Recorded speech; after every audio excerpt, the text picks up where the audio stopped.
तो पंडित वेदांत शास्त्री फुलवंती के घुंघरुओं पर पाँव दे करके वहाँ से निकल जाते हैं, अपने घर पहुँच जाते हैं। फुलवंती यहाँ पर आग बबूला हो जाती है।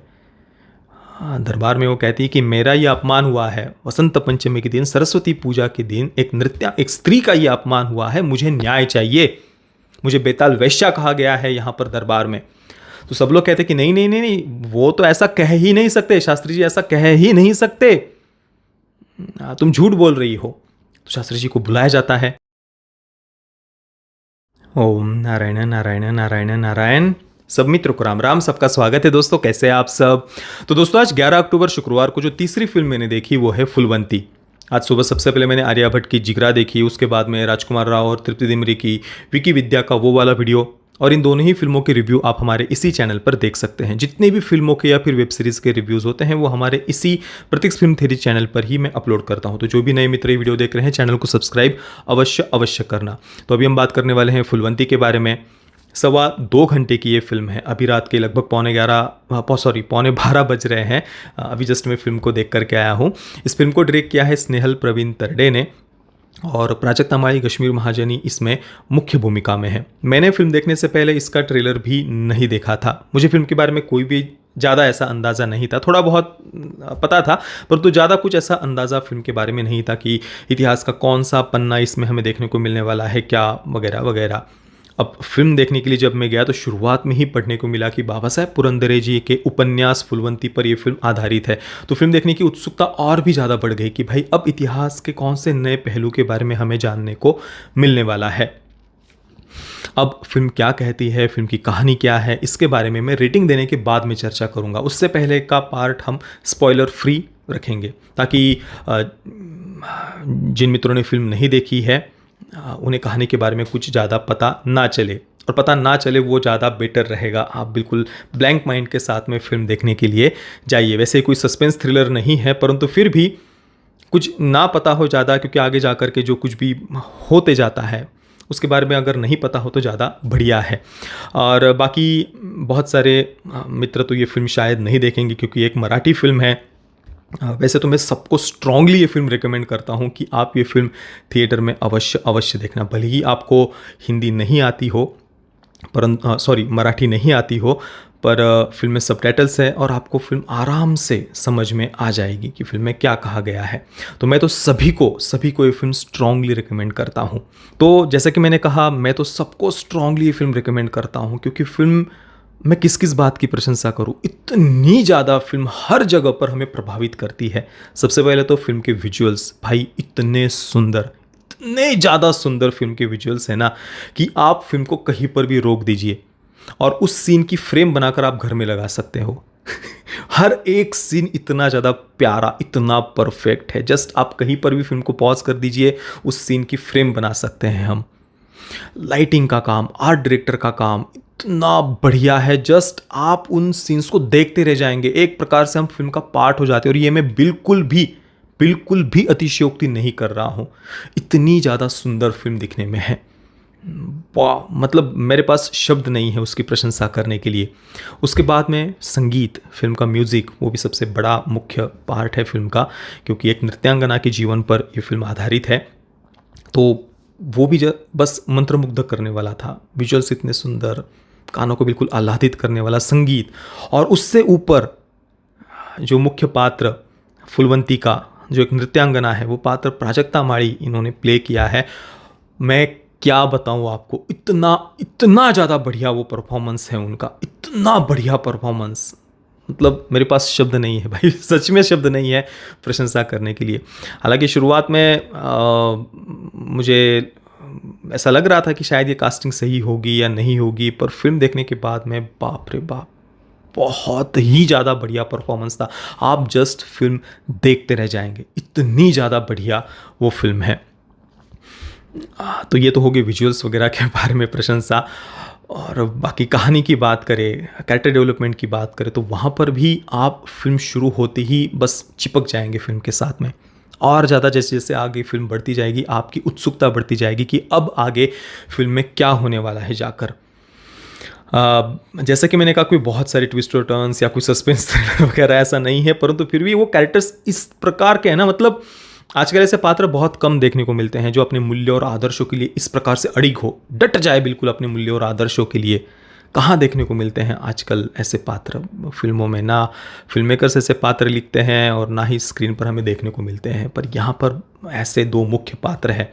एक तो पंडित वेदांत ध्वरी नरसिम्हा शास्त्री और उनके सामने हैं फुलवंती। हालांकि शुरुआत में मुझे थोड़ा सा डर लग रहा था कि भाई अब ये फिल्म आपको आगे कहाँ लेकर के जाने वाले हैं, क्योंकि अब देखिए मैं कहानी को कोई स्पॉइल नहीं करने वाला, पर थोड़ा सा जस्ट मैं आपको बता दूं। एक तरफ जो है पंडित वेदांत ध्वरी नरसिम्हा शास्त्री, वो जो नृत्यांगना है फुलवंती, उसे बेताल वैश्या कह देते हैं दरबार में, पेशवाओं के दरबार में। फुलवंती गुस्सा हो जाती है और वो न्याय मांगती है कि ये एक स्त्री का अपमान है। वसंत पंचमी के दिन, सरस्वती पूजन के दिन एक स्त्री का, एक नृत्यांगना का इस प्रकार का अपमान किया है। स्वप्न में भी मुझे किसी पुरुष ने स्पर्श भी नहीं किया है, ऐसी मैं नृत्यांगना हूं और मुझे इन्होंने बेताल वैश्या कहा। तो एक तरफ तो एक इतने प्रकांड विद्वान वेदांत सूर्य जिन्हें कहा जाता था, कई सारे शास्त्र जिन्होंने लिखे हुए हैं, पूरे देश भर में अलग अलग बड़े बड़े विद्वानों को शास्त्रार्थ में जिन्होंने पराजित किया हुआ है, इस प्रकार के विद्वान एक तरफ है। और दूसरी तरफ एक नृत्यांगना जो अंदर से पूरी तरीके से जल रही है क्योंकि उससे बेताल वैश्या खा गया।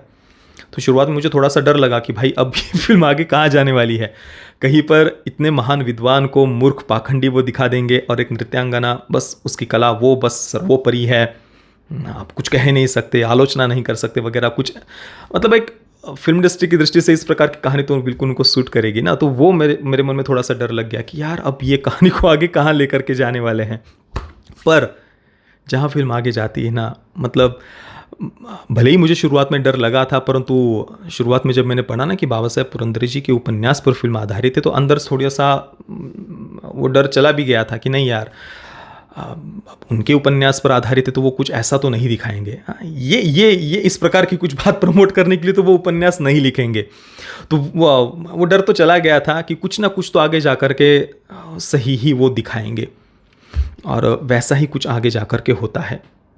हालांकि फिल्म का जो अंतिम का 1 मिनट है ना, वहाँ जाकर जो अव्यक्त प्रेम की उन्होंने बात की है, उससे जो शास्त्री जी का जो कैरेक्टर है वेदांत ध्वरी, जो शास्त्री जी है, जो अंत के 1 मिनट में उनकी जो निष्ठा है, आदर्शों पर जिस प्रकार से वो डटे हुए हैं, वो थोड़ा सा उस कैरेक्टर में एक ट्विस्ट कह दीजिए, या थोड़ा सा उस पात्र को भी उन्होंने एक मोड़ जो दे दिया है ना, अंत के बिल्कुल 1 मिनट में, बिल्कुल आखिर का 1 मिनट, वो अगर नहीं डालते ना तो और ज़्यादा वो पात्र, उस पात्र के प्रति सम्मान बढ़ जाता। अब ये सब मैं क्या कह रहा हूँ वो मैं आपको रेटिंग देने के बाद में बताऊँगा, परंतु मैं इतना ही कहूँगा कि आप जस्ट इस फिल्म को मिस नहीं कर सकते। इतनी प्यारी ये फिल्म है हर प्रकार से। और हाँ, गिरीश महाजनी, उनके परफॉर्मेंस के बारे में तो बात करना ही रह गया भाई। मतलब वो कितने परफेक्ट लग रहे थे। हाँ, एक महान विद्वान वेदांत सूर्य जी ने कहा जाता है, वो विद्वत्ता का तेज गिरीश महाजनी के चेहरे पर हमें देखने को मिलता है। बिल्कुल परफेक्ट कास्टिंग में उनकी भी कहूँगा। ओवरऑल सभी के परफॉर्मेंसेस बढ़िया थे। हर डिपार्टमेंट में, हर जगह पर फिल्म हमें प्रभावित करती है। मैं फुलवंती को दूंगा 9.5 आउट ऑफ 10 स्टार्स। आधा स्टार जब जस्ट मैंने वो फिल्म के एंडिंग में 1 मिनट वाला जो पार्ट है ना, उस कारण से जस्ट मैंने कम किया है। बाकी पेरेंटल गाइडेंस वगैरह की कोई भी आवश्यकता नहीं है, आप बिल्कुल पूरे परिवार के साथ में फिल्म को देख सकते हैं। अब आते हैं थोड़ा सा कहानी के बारे में। तो फुलवंती का जो पात्र है, पूरे देश भर में उसके चर्चे हैं। एक बहुत महान ऐसी नृत्यांगना के रूप में सब जगह पर उसकी मांग है, सब उसे अपने अपने जगह पर दरबार वगैरह में बुलाना चाहते हैं। इस प्रकार का फुलवंती का नाम है। इवन मुगल दरबार में भी, दिल्ली के मुगल दरबार में भी उसे चांदनी ए मुगल, 1 मिनट में देख लेता हूँ अगर मैं गलत हूँ तो, चांद ये मुगल, ये किताब दिया था फुलवंती को दिल्ली के मुगल दरबार के द्वारा, परंतु फुलवंती ने वो लेने से मना कर दिया था क्योंकि दिल्ली का मुगल दरबार उसे अपने साथ में बांध करके रखना चाहता था, अपने दरबार के साथ में बांध करके रखना चाहता था, और फुलवंती स्वतंत्र रहना चाहती थी अपने कला का प्रदर्शन करने के लिए। हालांकि मुगल दरबार के द्वारा उसे एक शाही सवारी दी गई थी। जब ये किताब लेने से मना कर दिया तो उन्होंने कहा कि हम अपनी तरफ से ये शाही सवारी तुम्हें दे रहे हैं, पूरे देश भर में कहीं पर भी जाना है तो इस सवारी में तुम जा सकती हो। तो वो सवारी उसने स्वीकार की थी। ये उन्होंने शुरुआत में इस प्रकार से फूलवंती के पात्र को दिखाया है। अब पुणे में एक सावकार का पात्र है, उनकी बेटी का विवाह होता है। तो उनकी जो ब्याही है, यानी लड़के वालों के तरफ के जो परिवार है, वो कहते हैं कि हमें दहेज में कुछ भी नहीं चाहिए। साहूकार से कहते हैं कि हमें दहेज में कोई पैसा वगैरह नहीं चाहिए, बस एक बात चाहिए कि आप हमारे यहाँ पर फूलवंती का नृत्य का आप कार्यक्रम करवा दीजिए, नृत्य रखवा दीजिए आप हमारे यहाँ पर। इस प्रकार से फूलवंती के बारे प्रसिद्धि है पूरे देश भर में, ऐसा उन्होंने दिखाया है। तो साहूकार पेशवाओं के करीबी होते हैं, इस कारण से उनसे ये मांग करते हैं उनकी ब्याही। तो साहूकार जैसे तैसे करके फूलवंती को वो मना लेते हैं। और फूलवंती इस कारण से मानती है क्योंकि पुणे के शनिवार वाड़ा में नृत्य करने को मिलेगा, इस कारण से, क्योंकि वहाँ पर मस्तानी, जिस दरबार में मस्तानी ने नृत्य किया था, उस दरबार को मैं देख पाऊँगी, क्योंकि मस्तानी ने वहाँ पर नृत्य किया था। इस कारण से फूलवंती वहाँ जाने के लिए मान जाती है। अब वो पुणे आती है और पुणे में जब उसकी सवारी अंदर जा रही होती है, तब सामने से ये जो पंडित वेदांत धुरी शास्त्री है, वेदांत शास्त्री हम केवल कहेंगे, तो जो पंडित वेदांत शास्त्री है, वो जब सामने से जा रहे होते हैं तो फूलवंती की सवारी को, उनकी पालकी को रोक दिया जाता है। फूलवंती गुस्सा हो जाती है कि ये क्या हो रहा है, मेरी सवारी को, मेरी पालकी को कैसे रोक दिया तुमने। तो जो पेशवा उस फूलवंती के साथ में जा रहे होते हैं, वो कहते हैं कि ये पुणे है, यहाँ पर सुंदरता से भी ज़्यादा विद्वत्ता को महत्व दिया जाता है। तो जो सामने से जा रहे हैं ना, वे बहुत महान प्रकांड ऐसे विद्वान हैं, वेदांत सूर्य उन्हें कहा जाता है, उनकी सवारी जा रही है, वे एक शास्त्रार्थ को जीत करके आ रहे हैं। इस कारण से उनका ये सम्मान किया जा रहा है, पूरे से सम्मान उन्हें ले करके जा रहे हैं। तो फूलवंती जब पहली दृष्टि में देखती है पंडित वेदांत शास्त्री को, तो पहली ही दृष्टि में हमें पता चल जाता है कि वो उनके प्रति आकर्षित हुई है। हालांकि वो दिखाती नहीं है, परंतु वो परफॉर्मेंस ही इतना बढ़िया था प्राजक्ता मालिका की, आंखों से ही हमें पता चल जाता है कि ये उनके प्रति पहली दृष्टि में वो आकर्षित हो गई है। पंडित वेदांत शास्त्री की उनकी पालकी सवारी वहाँ से निकल जाती है। इसके बाद में फूलवंती मस्तानी के दरबार वगैरह में जाती है और इसके बाद में वो पेशवा से एक और मांग करती है कि वसंत पंचमी के दिन पंडित वेदांत शास्त्री का सम्मान होने वाला है दरबार में, तो मेरा नृत्य आप उसी दिन रखवाइए, मैं उनके सामने नृत्य करना चाहती हूँ। तो पेशवा कहते हैं कि जो वो तो महान विद्वान है, वो तो ऐसे नृत्य संगीत के कार्यक्रम में कभी भी नहीं रुकते, वो तो चले जाएंगे, वो नहीं देखेंगे। पर फूलवंती आग्रह करती है कि कैसे भी करके उस दिन आप हमारा नृत्य रखवाइए, मैं उनके सामने नृत्य करना चाहती हूँ। तो जिस समय उनका सम्मान हो रहा होता है, उसी समय फूलवंती वहाँ आकर नृत्य करना शुरू कर देती है सरस्वती वंदना के साथ में। तो पंडित वेदांत शास्त्री भी वहाँ पर रुक जाते हैं। अब नृत्य करते करते जो शास्त्री जी है वो फूलवंती को बेताल वैश्या कह देते हैं। हालांकि वो खुलकर पूरे दरबार में ऐसा सबके सामने नहीं कहते हैं। उनके बाजू में जो नारायण राव फडणवीस होते हैं, उनसे वे आपस में बात करते हुए ये वो कह रहे होते हैं कि ये तो बेताल वैश्या है। कच्चा घड़ा भी वो एक शब्द उपयोग करते हैं। तो नृत्य पूरा होने के बाद में उसके घुंघरू तक टूट जाते हैं फूलवंती के। तो पंडित वेदांत शास्त्री फूलवंती के घुंघरुओं पर पाँव दे करके वहाँ से निकल जाते हैं, अपने घर पहुँच जाते हैं। फूलवंती यहाँ पर आग बबूला हो जाती है। दरबार में वो कहती है कि मेरा ये अपमान हुआ है, वसंत पंचमी के दिन, सरस्वती पूजा के दिन एक स्त्री का ये अपमान हुआ है, मुझे न्याय चाहिए, मुझे बेताल वैश्या कहा गया है यहाँ पर दरबार में। तो सब लोग कहते हैं कि नहीं नहीं नहीं नहीं, वो तो ऐसा कह ही नहीं सकते, शास्त्री जी ऐसा कह ही नहीं सकते, तुम झूठ बोल रही हो। तो शास्त्री जी को बुलाया जाता है और वो आकर के बात मान लेते हैं कि हाँ, मैंने इसे बेताल वैश्या कहा, और केवल बेताल वैश्या ही नहीं तो कच्चा घड़ा भी कहा मैंने। फूलवंती तो और वहाँ पर गुस्सा हो जाती है।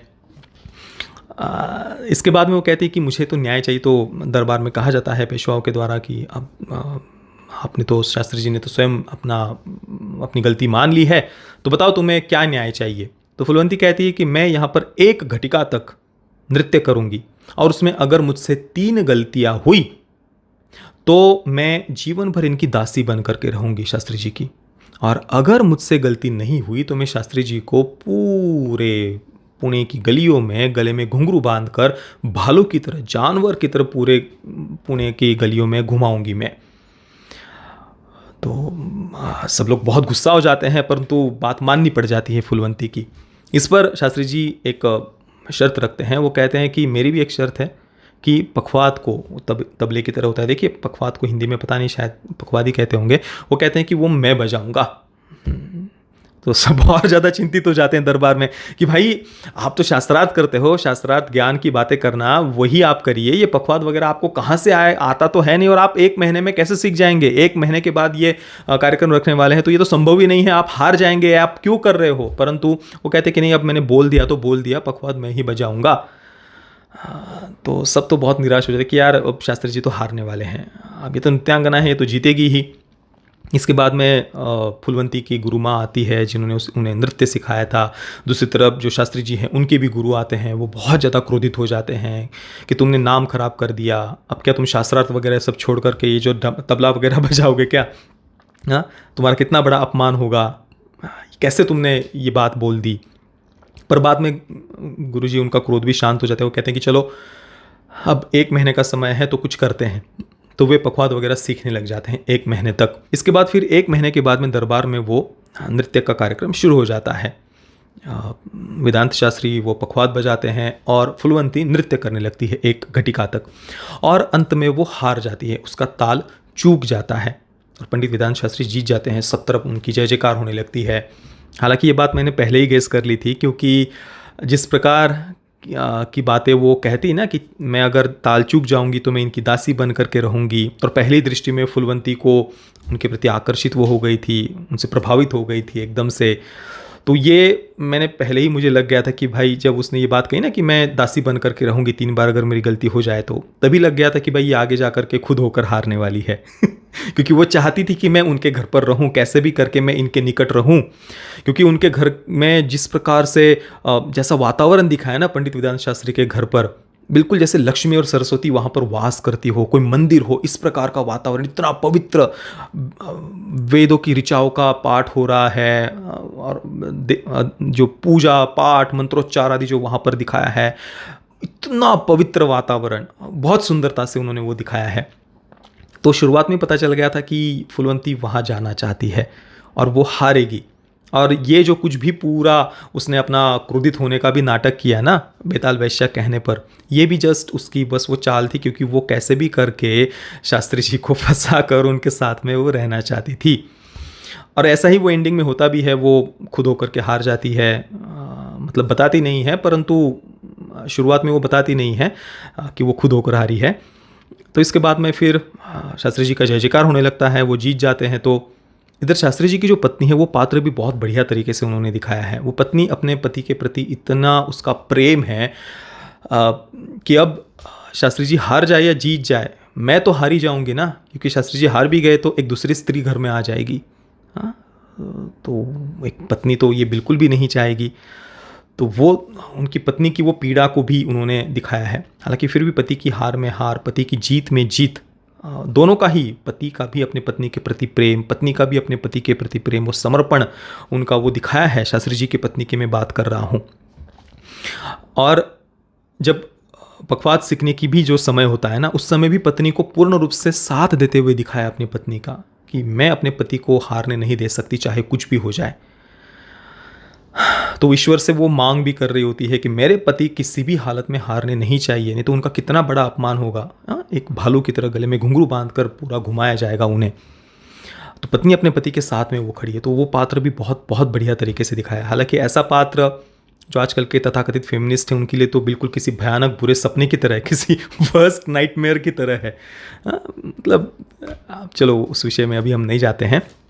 तो बाद में फिर फूलवंती अपने जहाँ पर वो रह रही होती वहाँ चली जाती है। शास्त्री जी अपने घर पर आते हैं और घर पर आने के बाद में उनकी पत्नी उनका स्वागत करने के लिए सामने आती है और वो मना कर देते हैं तिलक लगाने से कि नहीं, रुक जाओ, मैं जा रहा हूँ जहाँ पर फूलवंती रह रही होती है। उस वाड़े का नाम मैं भूल रहा हूँ। तो वो वहाँ पर जाने के लिए कह देते हैं, निकलने के लिए कह देते हैं। तो पत्नी एकदम से रोने लग जाती है और शास्त्री जी वहाँ जाते हैं फुलवंती को अपने साथ में लेकर के पूरे भर रास्ते से सबके सामने पुणे की गलियों में से वो फुलवंती को ले अपने साथ में पालकी पर बिठाकर, सवारी पर बिठाकर वो सबके सामने लेकर के जाते हैं।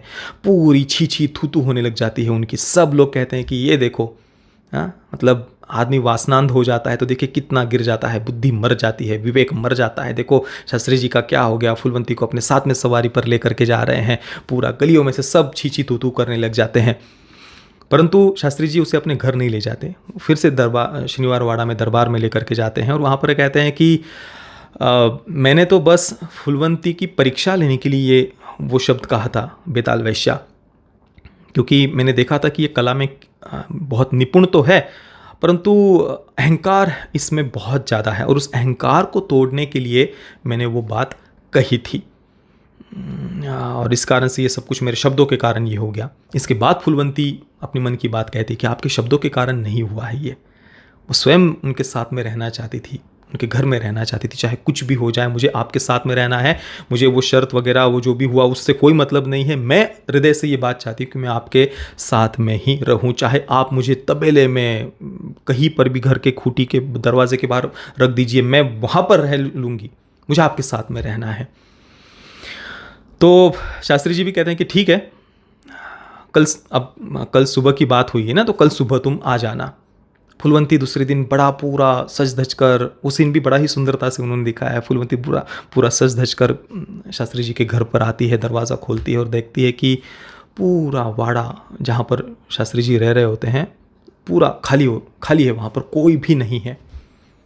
बस उनके एक सेवक होते हैं, वो वहाँ पर बैठे हुए होते हैं पत्र लेकर के, और फुलवंती को कहते हैं कि तुमने कहा था ना कि तुम यहाँ रहना चाहती हो, तो आज से तुम इस घर में तुम ही रहना। शास्त्री जी अपनी पत्नी के साथ में किसी अज्ञात जगह पर चले जाते हैं। ये जो भाई एंडिंग थी ना, इतनी प्यारी, और तब मैंने समझ में आया कि भाई बाबा साहेब पुरंदर जी ने क्यों इस उपन्यास को लिखा होगा। एक तरफ एक इतने बड़े विद्वान हैं, वो विद्वान किस कारण से हैं, क्योंकि उन्होंने अपनी वासनाओं पर विजय प्राप्त किया है। मन की वृत्तियां तो भागेंगी, इसके प्रति आकर्षण, उसके प्रति आकर्षण, परंतु उन्होंने अपने आकर्षण को, अपनी वासना को नियंत्रण करके अपने कर्तव्य को महत्व दिया, अपने पत्नी के प्रति कर्तव्य को महत्व दिया। और ऐसा ही व्यक्ति, विद्वत्ता उस पर शोभित भी होती है, और ऐसे ही व्यक्ति के पास में विद्वत्ता आती भी है। जो वासनाओं के पीछे भागता रहे उसके पास कहाँ से विद्वत्ता आएगी। और दूसरी तरफ है एक नृत्यांगना जिसकी बुद्धि पर, विवेक पर पूरा वासना ने, उस आकर्षण ने वर्चस्व कर लिया है।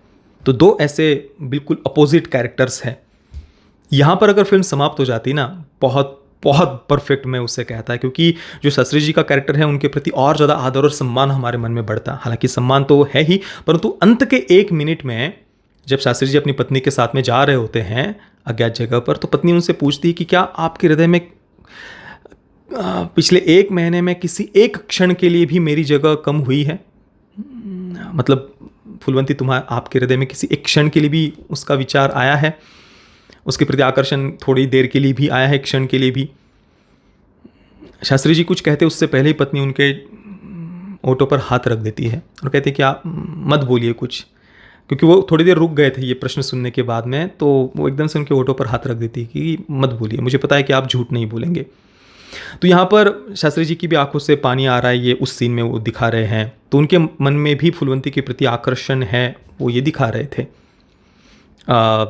हालांकि उनको ज़्यादा धीर गंभीर दिखाते कि नहीं, मैं फुलवंती अहंकार में थी, उसके अहंकार को तोड़ने के लिए मैं उन शब्दों का उपयोग किया था, और वो इतने स्थिर बुद्धि है, अपने विवेक को इतना उन्होंने महत्व दिया है कि बाहरी आकर्षण उनके लिए कोई मायने ही नहीं रखता। इस प्रकार से किसी महान तपस्वी विद्वान की तरह अगर उनको जाते हुए दिखाते ना, तो और ज़्यादा उनके प्रति सम्मान बढ़ जाता।